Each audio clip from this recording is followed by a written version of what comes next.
Spine stretch forward is the final exercise in basic mat. So I like this exercise for a few different reasons. It first tests our ability to find that three-part core connection, those three bandhas: scupa pelvic floor, connection of pubic bone sternum, and that reaching back in our occiput, which we know from that earlier theory video and hypermobile core activation that we're able to find that scoop of the stomach just above pubic bone. So these two poles of the spine help to find that connection to kind of balance the entire core. That's kind of how I think of it.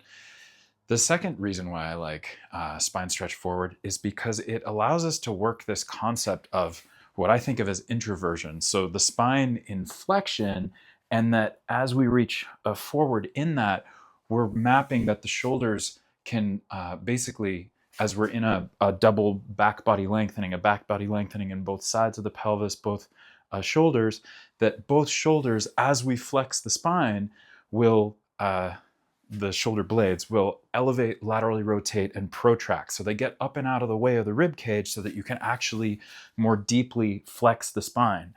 And the third is because of the transition after, which I think is a great test of the three bandhas, that introverted posture, basically testing it in a teaser to come to the next exercise, open leg rocker. So yeah, it's a really pivotal exercise, spine stretch forward. So first, to set it up, we're going to have feet about hip to shoulder width apart with a flex of the foot. We're going to be sitting in our sits bones, soft chin. We try to get tall through those sits bones.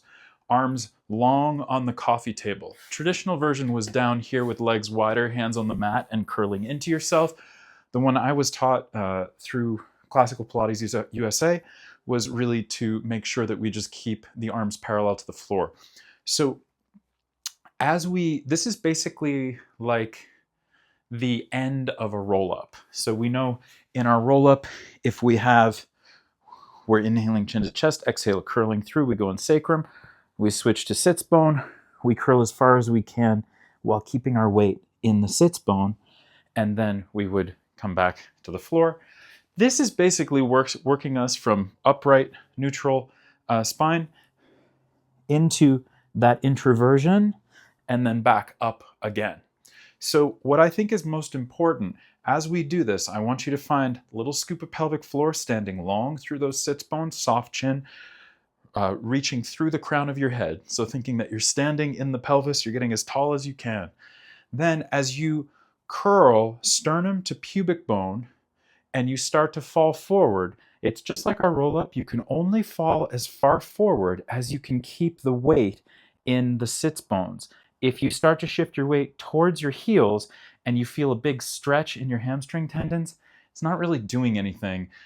I think for me, honestly, as a hypermobile person, it basically just destabilized the ligamenture in my hips even more than I needed it to be. So live and learn. This is the joys of pushing 40. So we work a little smarter, not harder, right? So standing tall, we curl. We find that curling of sternum to pubic bone. And we keep those arms parallel to the ground, which force the shoulder blades to shrug up, out, and away to get out of the way of the rib cage so you can actually flex the spine fully. You'll notice if I were to pull shoulders back and down and then try to flex my spine, I can't really bend there as much in that upper thoracic spine. So by the shoulder blades, by keeping the arms parallel to the ground and allowing the shoulder blades to come up, out, and away, it allows my upper thoracic spine to actually flex more deeply. So as we inhale tall, we exhale, we curl sternum to pubic bone, and we start to fall forward. We only fall as far forward as we can keep our weight in the sits bone, so it feels like I'm curling down into myself with this, right? Down into the sits bone as I fall forward. And then to add the final piece, put one hand at the scruff of the neck, reach back into that hand in order to find that reach back of occiput, and then curl that sternum to pubic bone while you resist through that top hand even more, only falling as far forward as you can keep the weight in the sits bones. This is what, to me, really gives you a maximum spine stretch forward. Really, that's hence the name of the exercise. that you can really find this deep introversion, reaching back at occiput, trying to balance it through the entire spine, and then inhaling, sitting up tall, tall, tall. Exhaling as we curl that sternum to pubic bone, arms long parallel to the ground. I keep my weight in my sits bones. I try to reach up in my occiput while I curl my sternum to pubic bone even more, and inhaling tall, tall, tall. Exhaling, curling that sternum to pubic bone, falling forward only as far as I can stay in sits bones, using that hand to just remind me to reach back through my occiput with a soft chin as I curl from my sternum into pubic bone, keeping my weight in sits bones, and inhaling tall, tall, tall again. In order to transition, the last thing I love about this exercise, this transition to open leg rocker, we now make sure that we're tall in our sits bones. We curl in our sits bones. We reach back, or we fall back until we find our sacrum. And then notice how I'm still working on this in my own body. 32 years of viola playing. I like to counterweight with my head.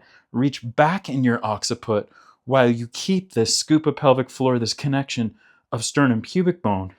And automatically, if you reach back in that occiput, the legs will be able to float shoulder width apart. And then you're ready for your open leg rocker. So that's basically, that's our spine stretch forward. That final test, curling in, so introverting in sits bone, shifting weight back to sacrum, and still reaching back in occiput. You'll notice that reach back in occiput while you scoop in pelvic floor and maintain that connection of sternum pubic bone. You can actually very easily, with no momentum, float the legs. Why is no momentum important? Because remember that this is not the Pilates method. This is actually contrology, the real name of the method. So in every single exercise, we should be able to, make a baby steps training wheels version that will resemble what the powerhouse needs to do, the axial skeleton, our box of our hips to our shoulders, up to our skull.